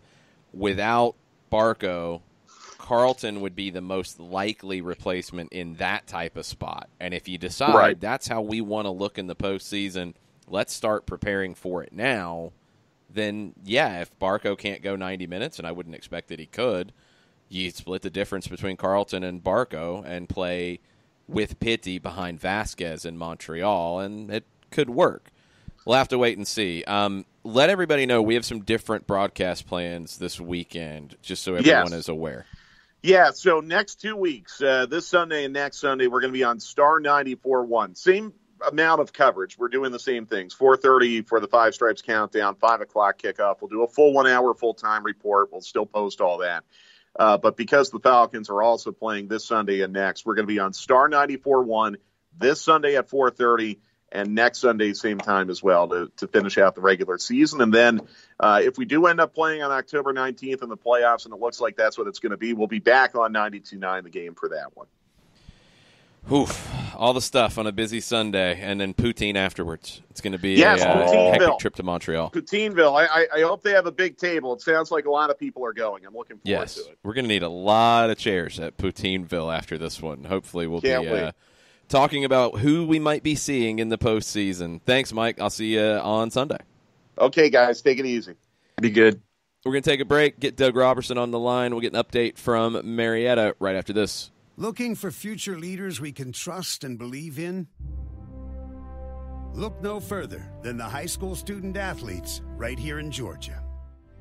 High school sports teach young people how to be effective leaders. It begins by making their grades and being on time for practice. It includes learning to listen, following directions, accepting responsibility, being a good role model. And it's about respect. For officials, opponents, the rules, and each other. The result?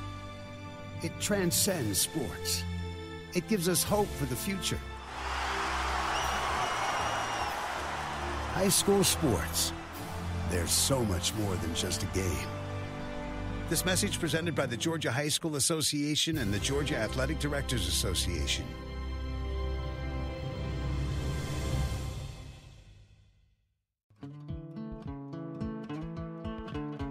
Today's show is presented by Appolinsky and Associates, personal injury lawyers with over 30 years of experience, supporters of Atlanta United, Faction, and Inter-Atlanta Youth Football Club. If you've been hurt in a wreck, contact Steve today at steve@aa-legal.com or call in 24/7 at 404-377-9191. The initial consultation is free. We know that every driver is different, and a one-size policy does not fit all. That's why Country Financial offers a variety of discounts, so you get the coverage you need and the savings you deserve. From good driver to good student, multi-policy to multi-car, we've got a discount to suit every driver. Call Jason Wright at 678-568-6871 today to see what you could save. On Facebook at Jason Wright Agency or by phone at 678-568-6871. Discounts vary by state. Policies issued by Country Mutual Insurance Company, Country Preferred Insurance Company, or Country Casualty Insurance Company, Bloomington, Illinois.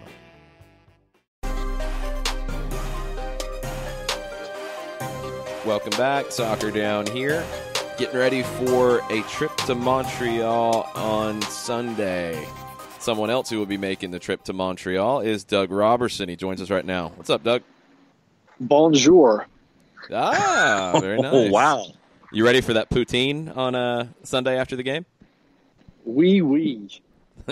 Wow, he's 2 for 2. I think we're going to do the entire segment in French now. I'm gonna go with no on that because I don't know how much more Doug can go into detail on how things fell apart for Atlanta at Yankee Stadium. I'm too.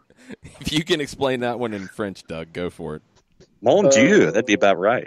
Jesus soccer. Oui, oui. Aye. So what happened in New York City? Well, a couple things. They didn't have Joseph.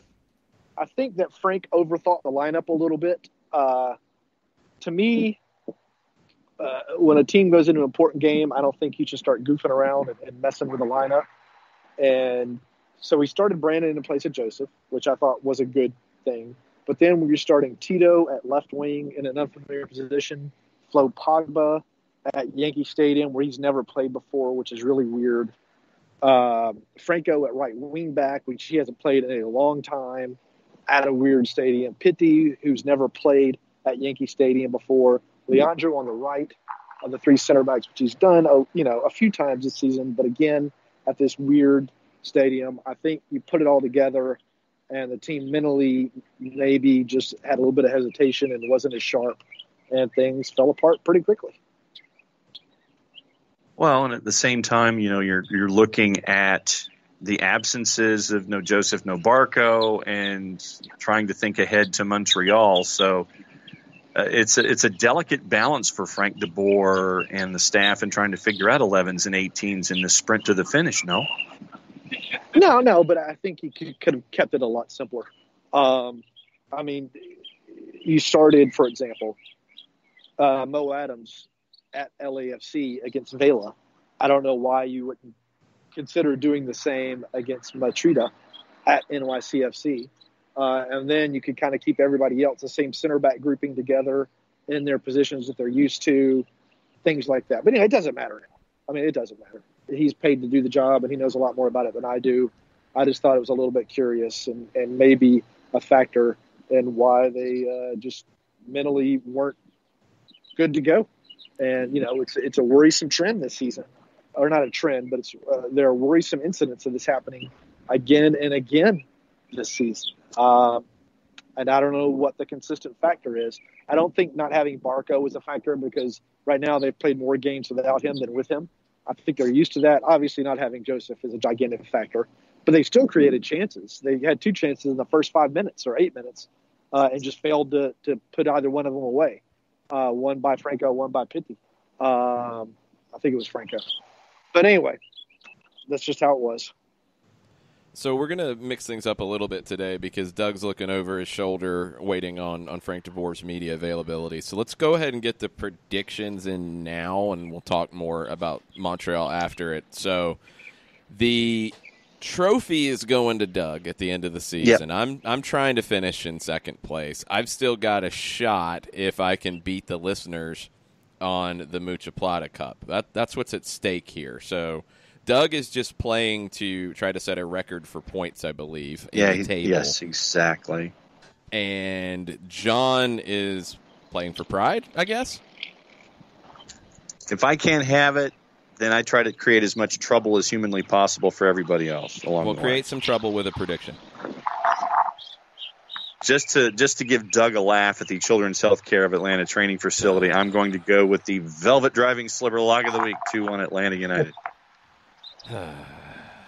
Why am I not surprised? Doug, you want to take a crack at it? I'm flipping that around in a 2-1 Montreal win. Montreal needs a win to lock in a playoff spot, I think. Atlanta United is not playing well and really hasn't played well since that NYCFC game at Mercedes-Benz quite a bit ago. So put them together, and I think Montreal gets the win. I'm going to go 3-1 Atlanta. I think Montreal is pretty much done for the year after winning the Canadian Championship. They need so many things to fall their way to stay alive. New England could lose their final two games. That's absolutely true. But I think Montreal cashed in all their chips on Wednesday, and they're going to be satisfied with that. I don't think they have enough up top. I don't think they have enough of an attack. They don't have anybody in double-digit goals this season. They've got a lot of players who are either brand new to the team or coming off of injuries like Nacho Piatti, who have not looked like themselves this season. And Atlanta has responded well when they've had losses. They've done this consistently for 2 years. I think it happens in this one on Sunday, and they take care of business 3-1. I'm really curious to see the lineup, though, and I know there's been some tweets about who's training today, who's not training, or who's not being seen. What's the look out there, Doug? Because there were a couple questions about it from listeners as to, I believe the starters from Wednesday are doing a gym session today. Is that correct? Yeah, and just on an aside, I think the black melving driving slipper lock of the week is about as valuable as winning the Canadian Championship, which to me is just, you hate that tournament. I can't believe Earth in the CONCACAF Champions League, but that's neither here nor there. No, most of the starters were not out on the field. A couple of notables that were typical starters. Julian was out training. Barca was out training. Jeff was out training. Parkhurst was out training. Kratz, Carlton were out training.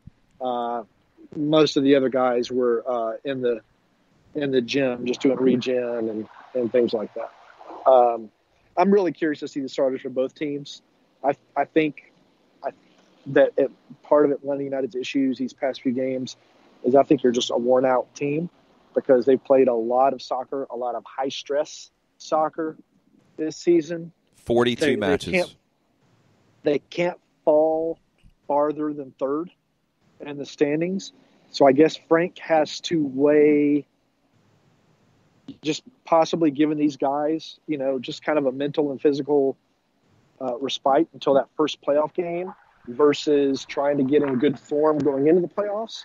Of course, going into good form in the playoffs may not matter because there's kind of a 2-week break in between decision day and that first round.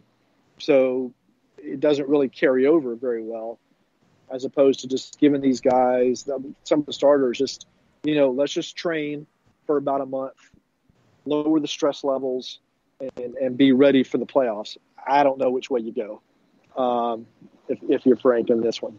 So I guess my point is I don't know if he's going to start a bunch of the younger guys, a bunch of the guys that haven't got a lot of starts at Montreal because they can't fall farther than third, or if he's going to try to bring out a lot of the starters and see if he can get their minds back, sharper than maybe they've been the previous few games.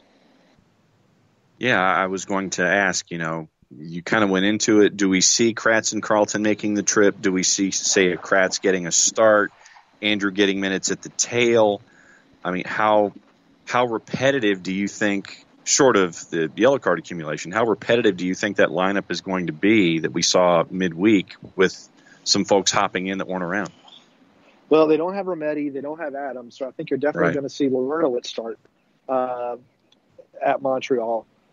Frank doesn't like wholesale changes to the starting lineup, but again, he's just got to he's got to weigh which is more important for the team, the possibility of finishing second and getting another possible home playoff game, giving the guys kind of a mental and physical break if he thinks that's what they need right now.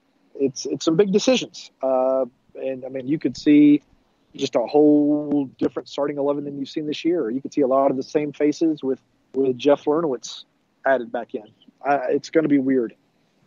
Yeah, this new playoff format and that 2-week break, there's not really any data points to point to with this as to you should do this or you should not do this. It's really difficult, but I'm glad you mentioned the amount of soccer Atlanta United's played, because I went through it yesterday and it was honestly a little just shocking and puts things in perspective when Atlanta has played 42 matches in 2019. That's 3 more than the team that's played the next most, which is Sporting Kansas City, and we know where they're at. The other teams that were in CONCACAF didn't have deep runs. So Red Bull and Houston played 1, 2 U.S. Open Cup matches. Toronto played 2 in the CONCACAF tournament. They played 4 in Canada. Nobody else is at the top of the tables has played as many games as Atlanta United. It's not even close. That adds up. Mm-hmm. And especially when you're dealing with the number of injuries that the team has been dealing with. Jason Davis, I was on his show yesterday, and he asked me about what grade I would give Frank. And I said I would give him a good grade because not only have the team had to play a whole lot of games, but they've also had to deal with a whole lot of injuries.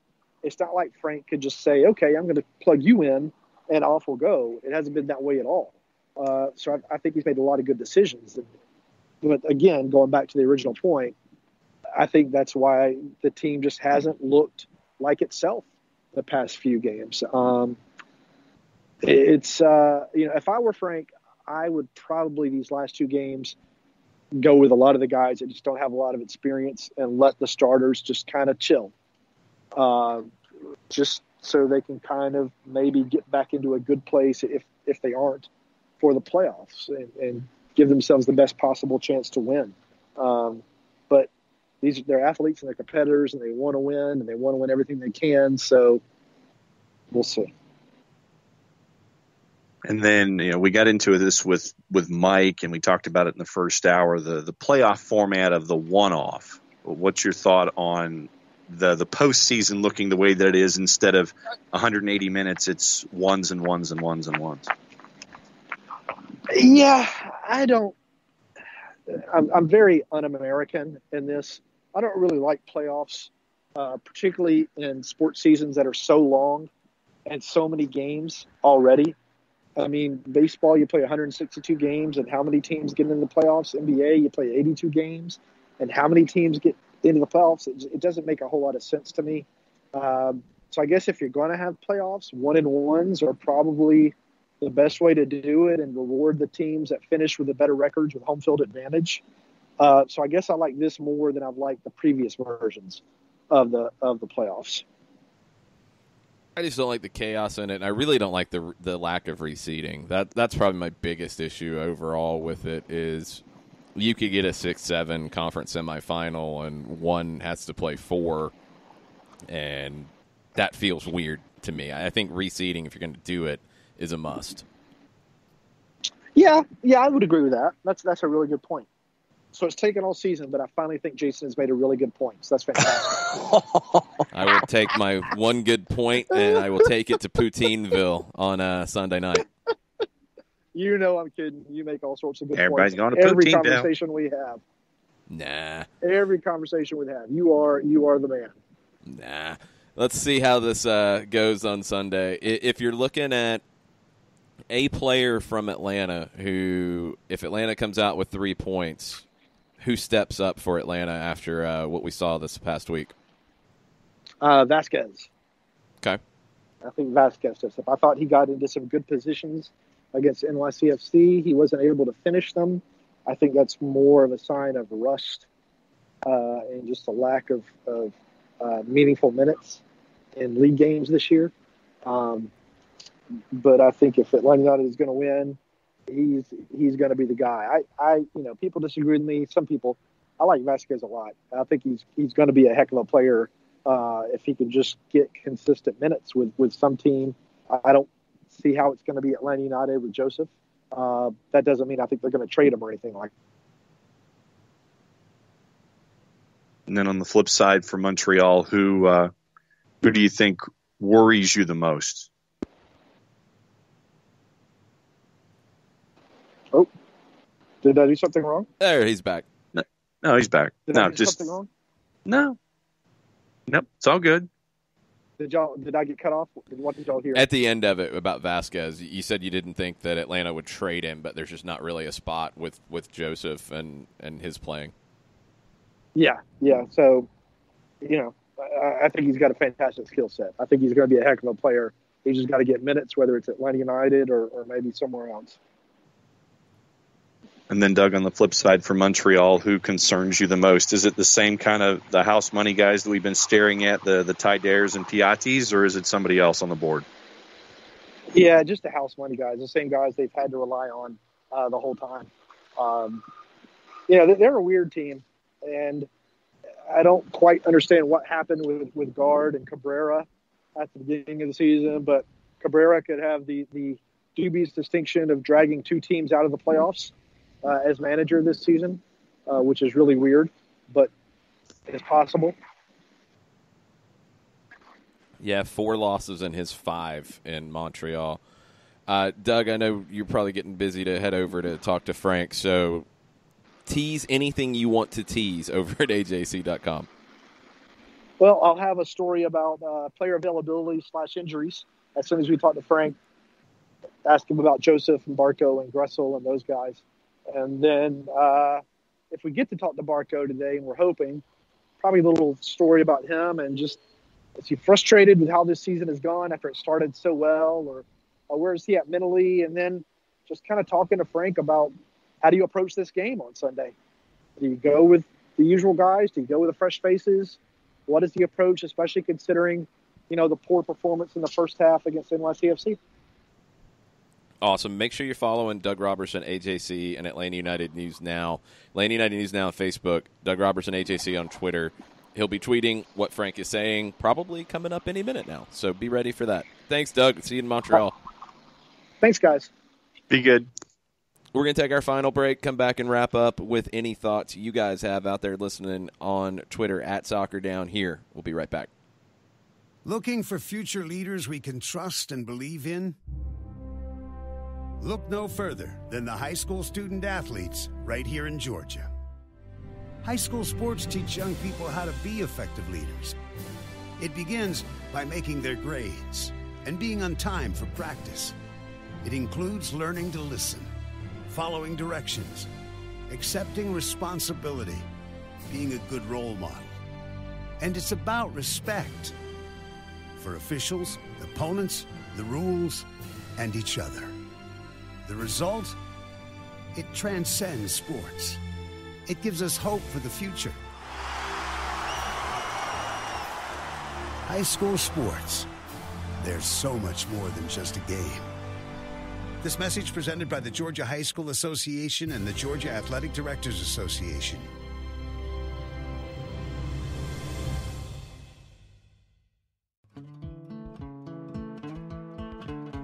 Today's show is presented by Appolinsky & Associates, personal injury lawyers with over 30 years of experience, supporters of Atlanta United, Faction, and Inter-Atlanta Youth Football Club.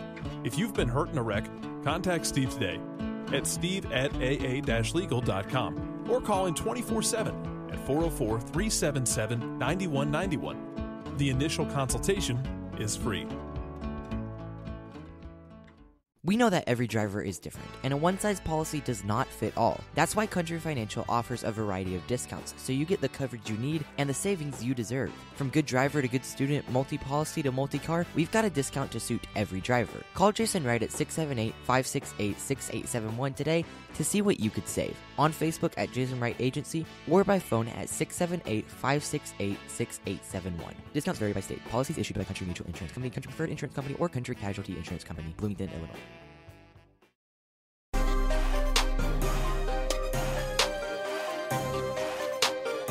Welcome back. Final segment. Soccer Down here, September 27th. We've got thoughts from y'all on Twitter. Let's hit it. All right, so let's see how far back we can go here. Now, we'll have prize picks in just a little bit. Eichmann doesn't like the reseeding idea. He hears what you're saying and understand the logic. He just doesn't like it. Beating the top dog allows for the easier path. I do, however, want a home-and-home series. No, I disagree. And I tweeted as such because you're not beating the top dog. You might be beating the third dog, and you get an easier path. And no, that shouldn't happen. And the top dog shouldn't get a harder path than somebody else for nothing that the top dog did. So that's why I don't like it. Yes, it invites more chaos, and if you like chaos, then absolutely you're going to like the format. But if the whole idea of the new playoff format is to better reward regular season performance, I think the lack of reseeding undermines that. Other predictions, Nick is saying 2-0 Montreal, and Jared, I guess, because he is in Canada on vacation, is saying 2-1 Montreal. He's been drinking too much Tim Hortons. Yep. Matt Wagner, the team is taking a big hit for lack of effort Wednesday, and LGP is taking bigger hits for his performance or lack thereof. I believe the formation had a lot to do with it.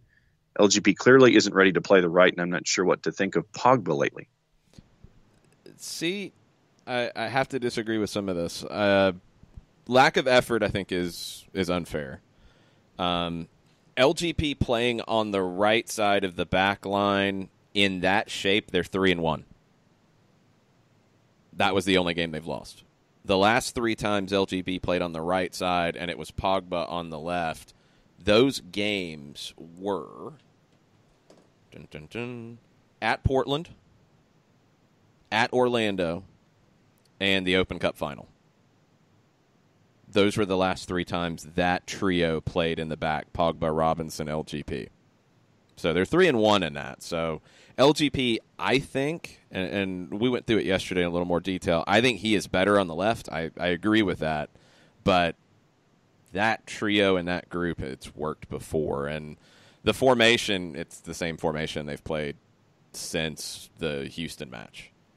So I don't think it was the time to make dramatic changes to it because of the lack of Joseph. I think you wanted to keep things as familiar as possible. I don't think the ideas worked out, but I disagree with Doug as well on that the lineup was just the wrong thing to do. Tito Villalba, Sebastian Ibeagha, that is a matchup that you want to see. And that is what happened due to the lineups being chosen the way they were. And it did not work. That's not on Frank.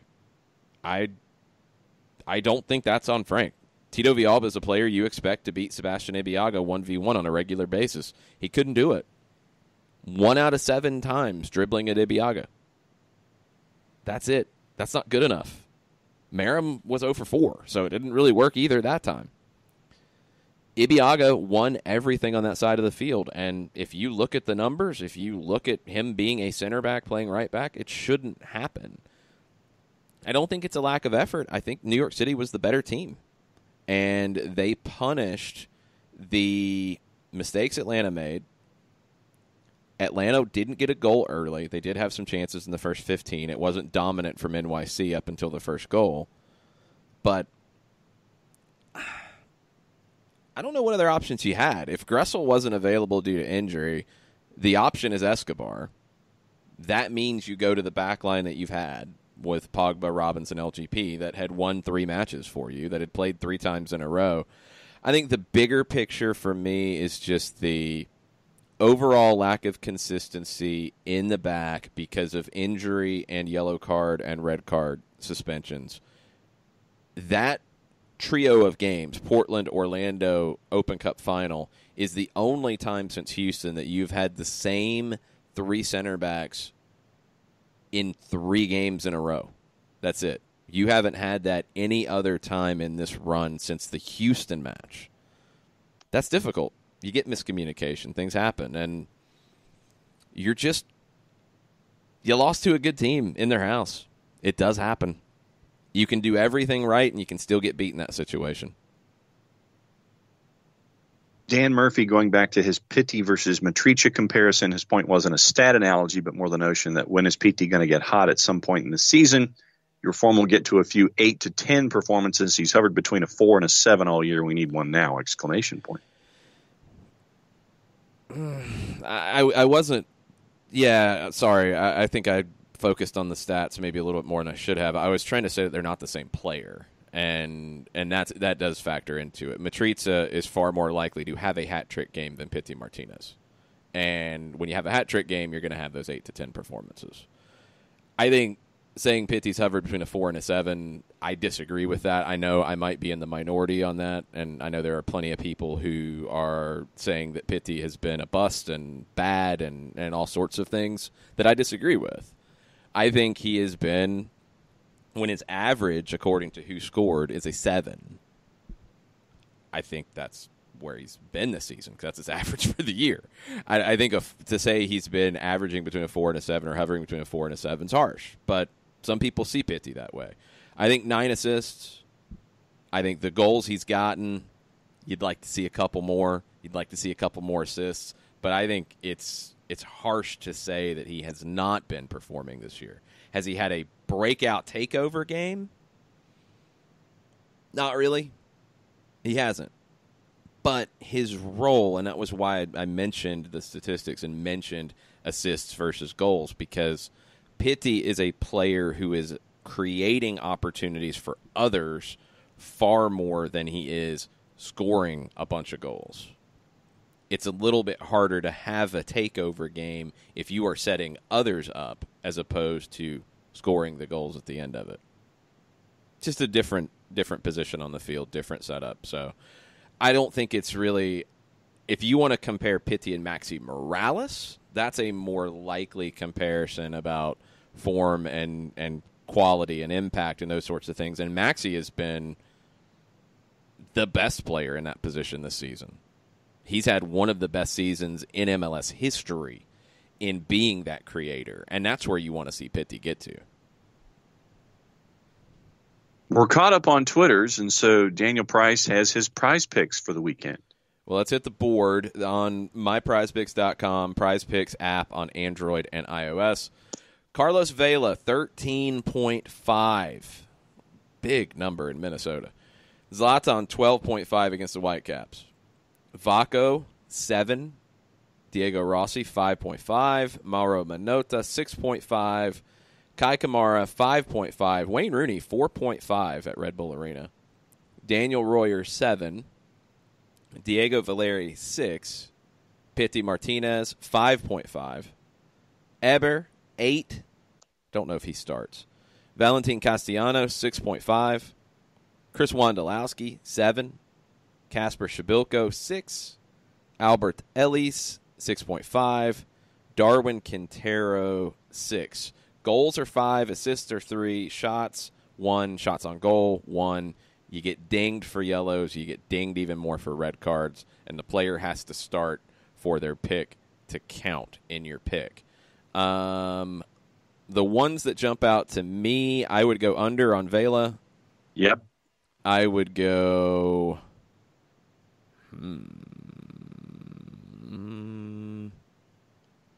over on Quintero, and I would go over on Shabilko. Daniel has under on Vela.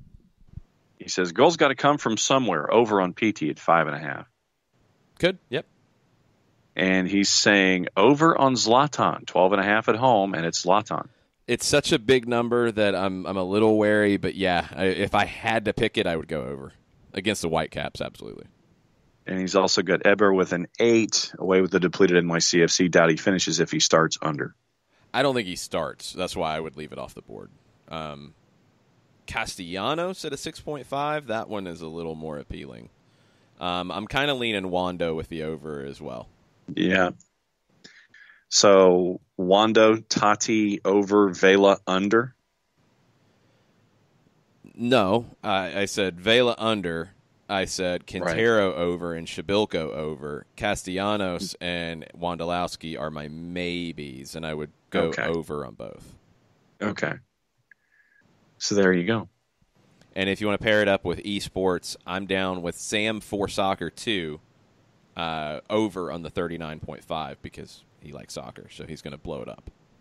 Matt Wagner with a logistics question. What are the rules if Vela and Zlatan tie for Golden Boot?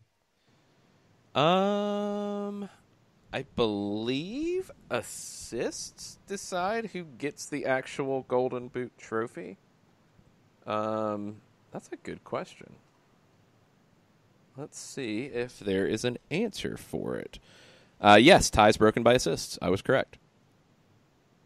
Have we ever had a tie in goals? See, now, Matt, we see what you've done, Matt. Don't think so. I have to go back and look. I don't think we have had a tie with 2 finishing with the same number of goals. Let's look at it. They did it really dumb in the early days. They did it with they don't have it set up here easy to look at. Come on, MLS. I want it to be easier to look at. The early days it was done by points. So it was the 2 points for a goal, 1 point for an assist to give the MLS scoring champion award. In 2005 they realized that was silly and they just went with most goals. So we are officially caught up, sir. Sounds like a weekend. Yes, it does sound like a weekend. It's going to be a wild Sunday with the Eastern Conference. A lot of eyes on Gillette Stadium to see if NYC can clinch the conference. Eyes on Columbus to see if Philadelphia can get a win and stay ahead of Atlanta. Obviously, eyes on Stade Saputo. There will also be eyes on other matches if New England looks like they're slipping up because Orlando and Chicago and Montreal have a chance to stay alive. Tons of eyes at Red Bull Arena because you're talking about Red Bulls and DC, which is a great rivalry anyway, and lots on the line there with DC right now in the 4 spot. But a Red Bulls win, no matter what Toronto does, would take them to the 4 spot. Not seal it, but take them to it. A win for DC, they clinch the 4 spot. So that's just the East. The West. Yeah, good luck. Yeah. I think probably for me, I'll be looking the most at San Jose and Seattle to see if, one, there's a new record set for goals in a game because neither team really wants to sit back and defend. 2, to see if the Quakes can flip their mojo after losing 4 in a row and having some bad luck in some of those. And to see if Seattle can become one of the better teams in the West. I mean, they've just been kind of piddling around. They're in the 4 spot right now. Can they actually stop anyone from scoring a boatload of goals? We'll find out. Galaxy should have no problems with the Whitecaps. And Minnesota-LA is an interesting one because does Minnesota take this as a challenge and say, you know what? We've had good success against LAFC. We're going to go for this and put doubt in their minds. They could, and they could win at home. And that makes it where I think we've always thought that LAFC would be afraid if they see the Galaxy, afraid if they see Portland in the postseason. I think they should be afraid if they see Minnesota. The Loons have been really impressive and added to a better defense, added to a player like Darwin Quintero who can take over a match, added to Mason Toy, who's unpredictable but has been in good form, even if he takes too many dives and has been punished for that. Now you're adding a bit of grit and a bit of heart to it, and you've got multiple games now where you've bailed things out late. All those things are going to be needed to get to an MLS Cup and to defeat a team like LAFC. And I think if Minnesota beats them on Sunday, that's going to put more doubt in the Western Conference than we've had all season. And it could make for a wild decision day and a wild postseason. So all the storylines, we will be on Star 94 with our normal pregame coverage starting at 4:30. Game will kick off just after 5. We'll have an hour of the full-time report on Star 94, and we'll keep you up to date on what's going on around the East during our match and what's going on in the West while we're on with the full-time report. You can listen to that on radio.com. It's just a different link. I'll tweet that out and make sure that that's out there for everybody. It's on radio.com. You're just looking for Star 94.1 instead of 92.9 The Game. We'll have a normal Monday morning soccer down here because I'm not getting out of Montreal until later in the day. So Monday, Overreaction Monday, will be at 9 o'clock, 9 to 11. It might sound a little different because I'm not going to have all of my equipment there, but we will have a normal show on Monday morning for you guys to react to everything that happens on the weekend. Thanks, everybody, for tweeting and listening all week. We appreciate it. We'll be back on Monday. Mucho platiel. Mucho platiel.